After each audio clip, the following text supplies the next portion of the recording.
على الرغم من ان قصه كودي رودز مطوله وبقالها كتير، بس اخر فتره فيها كانت حماسيه وحلوه، فكرتنا بايام جميله، ايام كان فيها قصه شبه قصه كودي رودز قبل عرض راسلمانيا. I am not alone. قصه دانيال براين والياس موفمنت، WrestleMania، والحرب اللي عملها على السلطه عشان ما كانوش عاوزينه يبقى بطل الشركه. تعال نرجع بالزمن شويه، وقبل ما نبدا ما تنساش اللايك واشترك في القناه وفعل الجرس عشان يوصلك كل جديد.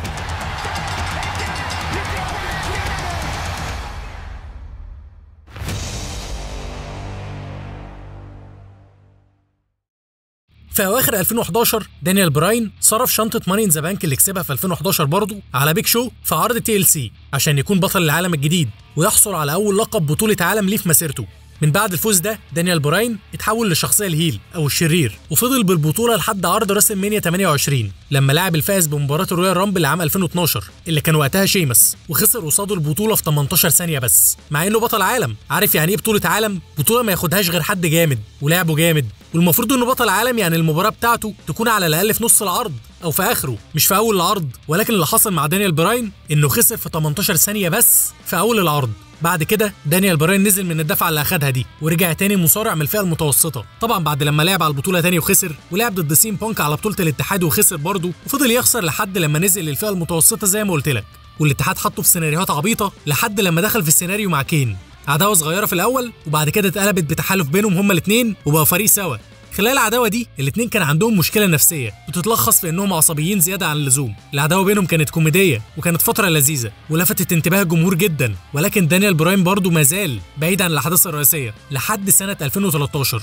في نص سنة 2013 دانيال براين وكين بدأت تحصل بينهم شوية مشاكل، عشان دانيال براين كان حاسس إن الناس مش بتحترمه، وكان شايف إن أي حد بيديله نصيحة يبقى بينتقده وبيقول عليه إن هو ضعيف، فبدأ هو يخاطر ويقبل تحديات مع مصارعين أجمد منه عشان يثبت إن هو مش ضعيف. لحد لما في يوم جون سينا طلع على الحلبة، وقتها كان هو بطل الاتحاد، وقال إن هو جاي عشان يختار مين هيكون خصمه في عرض سمر سلام، وساعتها اختار دانيال براين بناء على طلب الجماهير، وهو نفسه كان عاوز كده.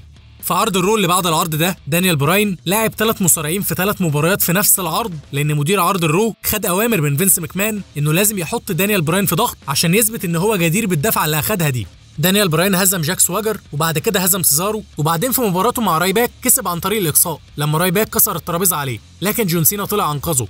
وفي عرض الرو اللي بعد كده فينس مكمان طلع يشكك في قدرات دانيال براين وقال انه مش هيقدر يهزم جون سينا، وان ده رايه في دانيال براين، وان لو دانيال براين كسب جون سينا فعلا هيكون ده شيء كارثي ومخيب للامال، وقعد يتريق على دانيال براين وشكله وشكل جسمه وانه قصير وكده. دانيال براين رد عليه وقال له ان رايه ده مش مهم، وان اهم حاجه عنده هو راي الجمهور. كمان فينس مكمان قام مسخن دانيال براين على جون سينا وقال له ان سينا كان بس بيضحك عليه، وفيما معناه كان بيجبر بخاطره واختاره عشان هو خصم ضعيف وسهل يهزمه في سمر سلام عشان يحتفظ ببطوله الاتحاد. بعدها قام دانيال براين راح لجون سينا في الكواليس وواجهه بالكلام ده واتهمه بالكذب وانه اختاره عشان شاف ان هو اقل منه. سينا قال له طبعا لا انا مش كذاب، وفينس مكمان هو اللي كذاب، ولكن دانيال براين ما صدقش الكلام ده. بدأ بعد كده يظهر في الكواليس فينس مكمان وهو بيوضح ليه مش عاوز دانيال براين يلعب جون سينا، والسبب كان لان فينس مكمان مش عاوز جون سينا يكون هو البطل، وكان عاوز حد يجي يهزم جون سينا وياخد منه البطوله اللي معاه، وهو شايف ان دانيال براين مش هيقدر يعمل ده. تريبل اتش ظهر مع فينس مكمان واقنعه انه دانيال براين يقدر. مكمان قال له لا برضه انا عاوز حد زيك كده بس يكون اصغر منك ب 20 او 23 سنه. طبعا تريبل اتش اتضايق من الكلام ده، قامت ستيفاني اتدخلت وقالت لابوها خلينا ندي لدانيال براين فرصه عشان يكون مناسب، لان الجمهور عاوزه يكون بطل، فادينا فرصه احنا نأهله.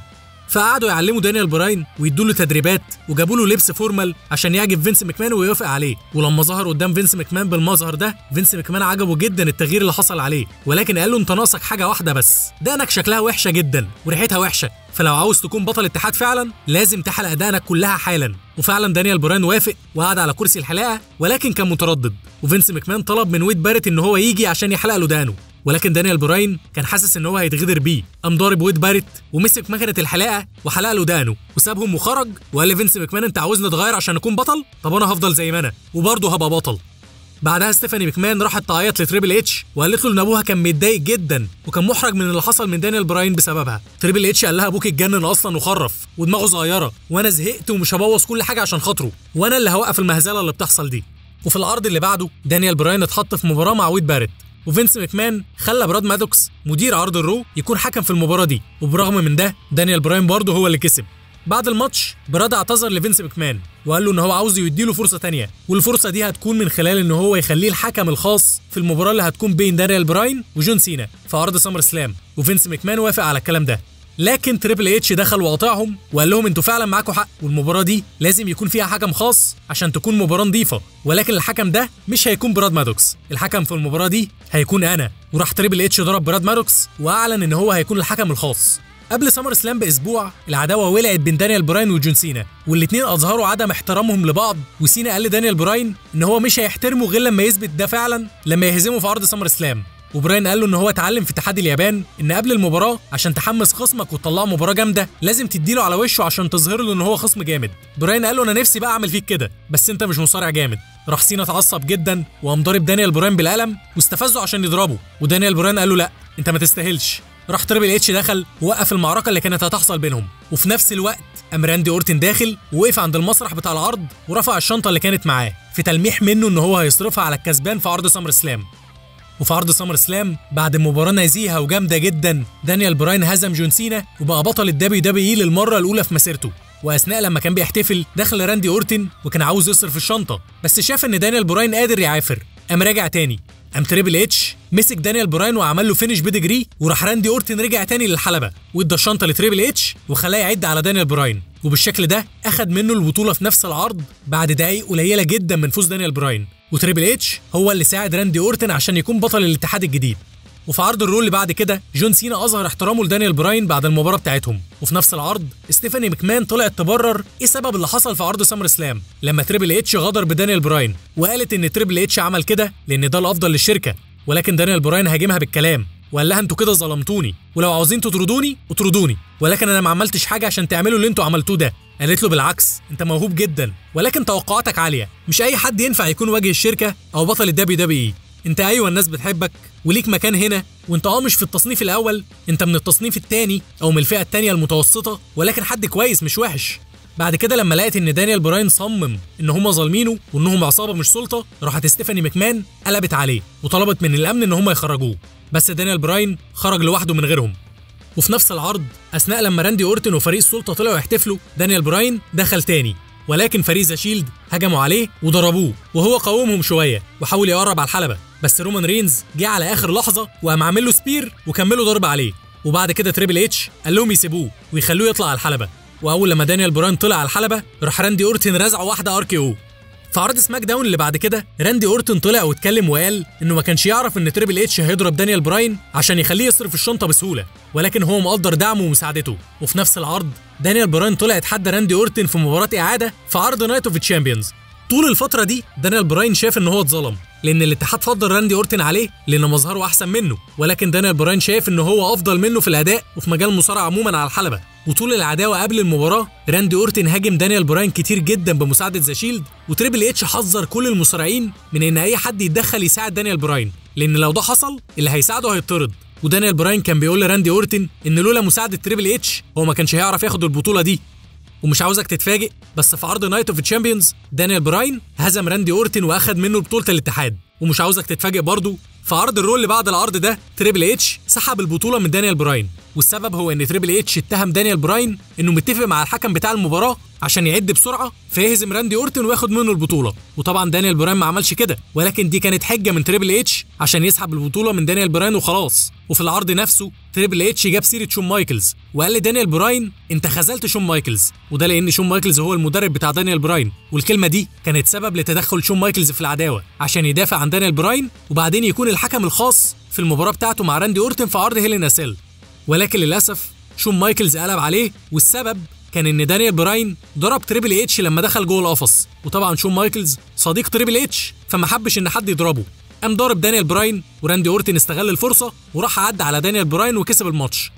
في العرض اللي بعده شون مايكلز طلع برر التصرف بتاعه لدانيال براين وقال له ان هو ما كانش عاوز الموضوع ينتهي بالشكل ده، لكن هو كان مضطر لما دانيال براين ضرب تريبل اتش. وقام شون مايكلز معتذر له وقال له زي ما انا واجب عليا اني اعتذر لك انت كمان واجب عليك انك تقبل اعتذاري وتسلم عليا وتحترمني. دانيال براين طبعا مرضيش، قام شون مايكلز استفزه وقال له انا كنت براهن عليك انك تستحق، لكن انت دلوقتي اثبتت لي انك انسان غبي، وكنت بقول عليك انك مش من الفئه المتوسطه وانك تقدر تثبت انك من المصارعين الاوائل، لكن انت فشلت في ده. وعموما انت لازم تحترمني لان انا كنت وما زلت مصارع في المركز الاول في اي وقت واي مكان وانت لا. وراح مهدد دانيال براين عشان يسلم عليه بالعافيه. قام دانيال براين مسلم عليه فعلا وقام مسكه وعمل له فينيش يسلك. من بعد اللقطه دي دانيال براين دخل في عداوه مع الوايت فاميلي، وكان واضح جدا ان ده سيناريو وان السلطه هم اللي كلفوا الوايت فاميلي ان هم يعملوا كده مع دانيال براين عشان يلهوه ويخلوه بعيد عن راندي اورتن والبطوله. وبعدها برضه راندي اورتن دخل في عداوه مع البيج شو، وفي اخر السنه عمل عداوه مع جون سينا عشان يوحدوا هم الاثنين البطولتين اللي معاهم. واثناء العداوه دي حصلت زي فقره كده صغيره حضر فيها كل المصارعين تقريبا، والمفروض انها كانت عن راندي اورتن وجون سينا، ولكن الجمهور كان بيهتف باسم دانيال براين حتى وهو بعيد عن الاحداث دي ومالوش علاقه بيها. المهم من الوقت ده لحد اول سنه 2014 دانيال براين فضل بعيد عن الاحداث الرئيسيه لحد لما عداوته انتهت مع بري وايت في الرويال رامبل. وفي نفس العرض الكل كان متوقع ان دانيال براين يشارك في مباراه الرويال رامبل ويكسبها، ولكن ولا كسب المباراه ولا حتى شارك فيها. واستنينا لحد رقم 30 واللي دخل ساعتها كان ري ميستيريو، والكل ما حبش ده. وميستيريو اخد ساعتها استهجان رهيب جدا من الجمهور لان الجمهور كان نفسهم ان دانيال براين يدخل رقم 30. وفي النهايه باتيستا هو اللي كسب وهو ما يستحقش الفوز ده، وكانت دي اول مباراه ليه من 4 سنين. ولما كسبها حجز لنفسه مكان في الحدث الرئيسي لعرض ريسل مانيا في عز ما في ناس كتير جدا كانت احق منه. بعد الرويال رامبل دانيال براين طلع في عرض الرو وقابل تريبل اتش وستيفاني ماكمان، وابتدى ينبههم انه كان المفروض يكون في مباراه الرويال رامبل.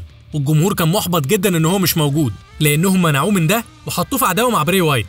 فتحججوا وقالوا له احنا ما كناش عاوزين نضغط عليك وما كناش عاوزينك تشارك في ماتشين في نفس العرض.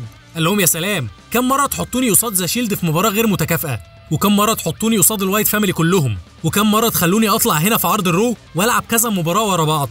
قالوا له لان احنا عملنا ده قبل كده فقلنا نريحك شويه، بيستهبلوا عليه يعني. قال لهم بس انتوا كده بتحاولوا تدفنوني. ستيفاني قالت له هو انت فاكر ان الجمهور ده جاي هنا عشانك؟ فساعتها الجمهور رد عليها. ودانيال براين سالهم تاني هو انتوا هنا عشان راندي اورتن؟ طيب عشان تريبل اتش؟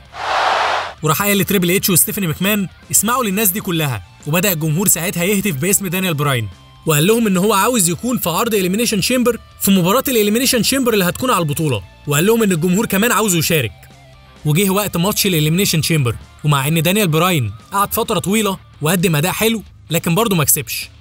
براين طلع في عرض الرول بعد كده كلم تريبل اتش وقال له انت دايما عاوزني ما اكونش ناجح وانت دايما بتمنعني في طريقي، ولكن الحل الوحيد عشان اعمل اللي انا عاوزه واثبت لك اني استحق هو اني اهينك، وانا عاوز اعمل ده في عرض راسل مانيا.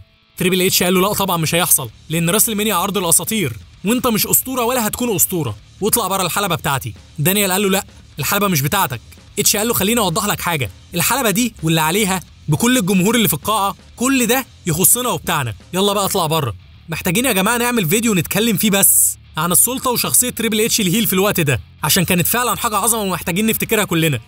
المهم دانيال براين ما رضيش يطلع بره، قاموا ندهوله كين، راح دانيال براين مديله، قاموا جايبين له الامن وللاسف طلعوه بره. وفي نفس العرض في المباراه اللي حصلت بين دانيال براين وباتيستا تريبل اتش طلع يتفرج هو وكين وستيفاني، وقام راندي اورتن اتدخل وضرب دانيال براين، ولكن دانيال براين قام وضرب راندي اورتن وباتيستا وكين، ولكن كلهم قاموا وحفلوا عليه. وتريبل اتش مسكه وقال له انا زهقت منك، راح دانيال براين مناوله بالرجل في دماغه، بس كملوا عليه تاني وسابوه مشيوا. وفي سماك داون باتيستا قعد يمدح في نفسه قصاد الجمهور ويقول على نفسه بطل خارق، وراح دانيال براين طالع له وقال له انت فاكر نفسك بطل خارق بجد؟ باتيستا قال له امال انت فاكرني زيك؟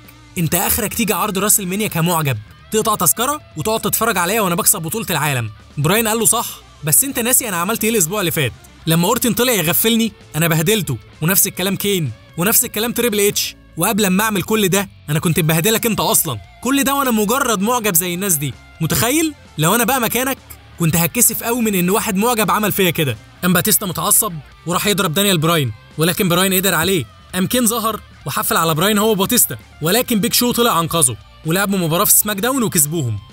وفي عرض الرول اللي بعد كده تريبل اتش وستيفاني ماكمان طلعوا اتكلموا عن اللي حصل الاسبوع اللي فات واتريقوا على دانيال براين، وفي نفس الوقت اعتذروا له وطلبوا منه ان هو كمان يعتذر لهم عشان هو غلط فيهم، وقالوا له ان هو مش راجل بما فيه الكفايه عشان يلعب ضد تريبل اتش، تريبل اتش افضل من دانيال براين في كل حاجه، ودانيال مش قد ان هو يتحدى تريبل اتش، عشان كده لازم يطلع ويعتذر له على اللي قاله، ولو ما عملش كده هيكون في عواقب. في اخر العرض براين طلع ورد على الكلام اللي قالوه وقال لهم ان هم عاوزين بس يخوفوه ويمنعوه من ان هو يهين تريبل اتش لان ده كان المفروض اللي هو يعمله من زمان، وقعد يتريق على تريبل اتش ويقولوا ان هو مهما عمل ومهما بعت ناس عشان يضربوه ومهما منعه فهو هيفضل موجود، وهيفضل يقاتل عشان حلمه، ورفض ان هو يعتذر لتريبل اتش، وصمم ان هو يتحداه وقال له ان هو لازم يسمع له ويسمع لكل الجماهير دي. وقام دانيال براين عمل حركه مجنونه، طلب من الجمهور ان هم ينضموا ليه في الحلبه، وقال لاتش وستيفاني انه مش هيمشي من هنا الا لما يوصل للحاجه اللي هو عاوزها. لما ده حصل تريبل اتش طلع له وقال له انا مبسوط من اللي انت عملته ده، ومبسوط انك بقى ليك جمهور، بس انا هديكوا 30 ثانيه بالظبط عشان تخرجوا من هنا بدل ما اطلب لكم الامن. ولما عدت ال 30 ثانيه راح تريبل اتش طلب الامن، بس براين قال له لو انت عملت كده انا ممكن اخلي الجمهور كله ينزل والكراسي تبقى فاضيه، وبرده مش هنمشي غير لما اخد الحاجه اللي انا عاوزها. تريبل اتش صمم وبعت الامن اللي هم كانوا 2 وراحوا للحلبه، وبعد كده رجعوا تاني لانهم ما قدروش ولا هيقدروا يعملوا حاجه. ستيفاني واتش اتعصبوا جدا وما عرفوش يعملوا حاجه مع دانيال براين، وبراين والجمهور قعدوا يستفزوهم. تريبل اتش قال له انا كنت عاوز احافظ عليك وانت بتتحداني، عموما انا في راس المنيا هدمرك وهقضي عليك تماما، وانا موافق على المباراه اللي انت عاوزها دي، وخلي بالك من نفسك بقى واخرجوا كلكم من الحلبه بتاعتي. دانيال قال له تمام، بس مش هو ده اللي انا عاوزه بالظبط. الناس عاوزين يشوفوني وانا بهينك في راس المنيا، بس في حاجه تانية عاوزينها اكتر. انا هلعبك في راس المنيا، بس لو كسبت هدخل للحدث الرئيسي بين راندي اورتن وباتيستا على بطوله الدبليو دبليو اي. فتريبل اتش اتعصب وحاول يروح يضربه، ولكن الامن منعوه، وقام تريبل اتش قال له يا عم انا موافق واخرج من الحلبه بقى انت والناس دي كلها. بيقول لك الزن على الودان امر من السحر. دانيال براين زن على ودانه لحد لما زهقه، ولو كان زن عليه شويه كمان كان اداله البطوله وهو ماشي يومها. في عرض الرول اللي بعد كده راندي اورتن وباتيستا وتريبل اتش طلعوا على الحلبه، واورتن فضل يعاير باتيستا ويقول له انت لما مشيت من الاتحاد ما كانش في حد مهتم، ولما رجعت برضه ما فيش حد مهتم. باتيستا قال له انت اصلا ما تستاهلش تكون بطل، وانت وصلت للي انت فيه ده بسبب مساعده تريبل اتش ليك. وقاموا متخانقين مع بعض، وتريبل اتش حاول يسلك بينهم ولكن في الاخر زهق وسابهم ومشي. قام باتيستا منادي عليه وقال له انت رايح فين؟ تريبل اتش قال له انا زهقت من كل اللي بيحصل هنا، زهقت من دانيال براين وزهقت من راندي اورتن وزهقت من نجم السينما اللي رجع الاتحاد تاني وفاكر ان هو هيضيف حاجه مهمه للمجال، كان بيلقح على باتيستا، وزهقت من الناس اللي ما بتعرفش تكسب مباراه من غير مساعدتي، وهنا كان بيلقح على راندي اورتن. وقال لهم عارفين بقى انا بفكر في ايه دلوقتي؟ بفكر في ان كلام فينس ماكمان كان صح، وانك ما ينفعش تثق في حد غير نفسك وبس. وقال لهم ان في راس المنيا اكيد هيكون في مباراه ثلاثيه على البطوله، وان دانيال براين لما يلعب قصاد تريبل اتش مش هيفوز ومش هيقدر يكون في المباراه الثلاثيه دي، ولكن لما انا اكسب ساعتها الحدث الرئيسي هيكون بين باتيستا وراندي اورتن وانا على بطوله الاتحاد. وتريبل اتش ساعتها اعلن ان شرط دانيال براين هيكون بيضمن كمان ان لو تريبل اتش كسب هيتضاف لمباراه الحدث الرئيسي على البطوله. وفي نهايه العرض حصلت فقره بين تريبل اتش ودانيال براين، وتريبل اتش قال له ان هو بيحترمه، ولكن ستيفاني ماكمان طلعت وتعصبت وقالت ان هو ما يستحقش الاحترام ده لانه اهان عائلتها كلها، وطلبت من الشرطه انها تيجي وتقبض عليه. وفعلا طلعوا وكتفوه، ولكن تريبل اتش قال لهم يسيبوه. واتضح في الاخر ان ده فخ من تريبل اتش، وان دول مش ظباط بجد، وكان كل ده عشان دانيال براين يتكتف وتريبل اتش يضربه براحته. وفعلا تريبل اتش مسك دانيال براين وعدمه العافيه وضربه وهو متكتف، وستيفاني ماكمان ما شاء الله كانت مبسوطه. في العرض اللي بعده ستيفاني ماكمان ضربت باتيستا عشان قلل من احترام تريبل اتش لما قال ان هو ما قدرش يهزمه ولا مره، وهزقه بكذا حاجه تانية. وراندي اورتن قعد يضحك لما باتيستا اتضرب بالقلم. بعد كده تريبل اتش قعد يتريق على دانيال براين وقال ان هو هيقضي عليه في راس المنيا وهيدخل مباراه الحدث الرئيسي وهيكسب البطوله وهيكون واجه الشركه، وراح مقدم فيديو عن انجازاته اللي عملها. قام باتيستا مقاطعه وقال له انا مش موجود في الفيديو ده على فكره، عارف ليه؟ عشان انت عمرك ما هزمتني. قام راندي اورتن طلع وقال لتريبل اتش ان هو هيقدر يهزم دانيال براين، ووجوده في المباراه بتاعته هو باتيستا هتخلي العرض اجمد والحدث الرئيسي يكون افضل، وهيكون شرف ليه ان هو يدافع عن البطوله في مباراه يكون فيها تريبل اتش موجود. لكن طلب منه ان هو يرجع عن انه يكون في المباراه دي. تريبل اتش قال له لا، وقال له ان فترته بالبطوله قربت تنتهي لانه بقى ضعيف جدا وما بقاش الافعى زي زمان، ولكن هو عنده فرصه ان هو يثبت ده من خلال مباراه ضد باتيستا في عرض الرو، وهتكون من نوع نو ديسكواليفيكيشن. المهم في المباراه دي كان تريبل اتش قاعد على ترابيزه التعليق وقعد يستفز باتيستا وراندي اورتن، ولكن فجاه مره واحده دانيال براين ظهر وضرب تريبل اتش، وبعد كده طلع ضرب راندي اورتن وكمل على باتيستا ونزل تاني لتريبل اتش وطلعهم كلهم بره الحلبه ووقف لوحده.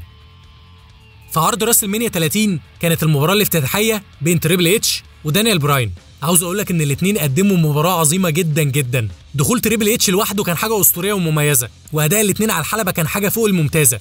والمفاجاه ان دانيال براين خطف المباراه، كسب تريبل اتش وحجز لنفسه مكان في مباراه الحدث الرئيسي بعد لما هلك نفسه هو تريبل اتش خلال اول مباراه في العرض. المباراه بتاعتهم لوحدها مباراه حدث رئيسي والله العظيم من جمدانها. ولكن بعد المباراه ستيفاني ماكمان طلعت على الحلبه وقفت قصاد دانيال براين وضربته بالاقلام كتير جدا، وراح تريبل اتش جاي من وراه ومغفله وكمل ضرب عليه وقام مركز على مكان اصابته وعمل له اصابه زياده في دراعه.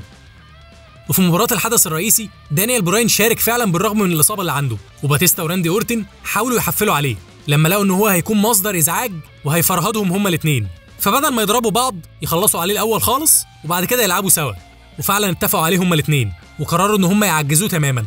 وفي نص المباراة دخل تريبل اتش ومعاه الحكم الواطي بتاعه. ساعتها اورتن وباتيستا اتفقوا على دانيال براين بجد وكسروا الترابيزه بتاعه التعليق لما حدفوا دانيال براين عليها بفينش ميكس بين راندي اورتن وباتيستا، وبعدها الاسعاف جم شالوا دانيال براين وحاولوا ان هم يخرجوه بره، وقام راندي اورتن وباتيستا مكملين المباراه ومحدش فيهم عرف يغلب التاني بالمناسبه. وفي وسط ما الاسعاف خارجه دانيال براين قرر ان هو هينزل وحاول يشارك في المباراه معاهم، ولكن ضربوه اكتر ودخلوه الحلبه تاني وكمل المباراه معاهم، والمباراه كملت بينهم واشتغلوا دب ورزع في بعض للصبح لحد لما دانيال براين طلع في نص العركه اللي كانت بين راندي اورتن وباتيستا، وانتهز الفرصه لما كانوا هما الاثنين مفرهدين وعمل الياس لوك على باتيستا، وباتيستا قرر ان هو يستسلم، ودانيال براين كسب المباراه واخيرا كسب بطوله العالم الموحده وحقق حلمه في الحدث الرئيسي في ذكرى 30 سنه على راس المنيا. واللحظه دي هتفضل تاريخيه ومش هتتنسي لان القصه وبناء العداوه دي كانت حاجه قويه جدا، وشخصيه دانيال براين فعلا اتبنت صح وهو استحق الفوز ده. مصارعين كتير جدا يستاهلوا قصه وبناء زي دانيال براين ويستاهلوا ياخدوا لحظه زي دي في راس المنيا والجمهور كله يفتكرها. كل مشجع مصارع مننا عنده مصارع مفضل نفسه يشوفه بيكسب بطوله في الحدث الرئيسي لعرض راس المنيا ويكون ليه قصه قويه زي دي. اتمنى في يوم من الايام نشوف المصارعين اللي بنحبهم بيحققوا احلامهم ويعيشونا من تاني لحظه زي لحظه دانيال براين. والى هنا ينتهي الفيديو بتاعنا.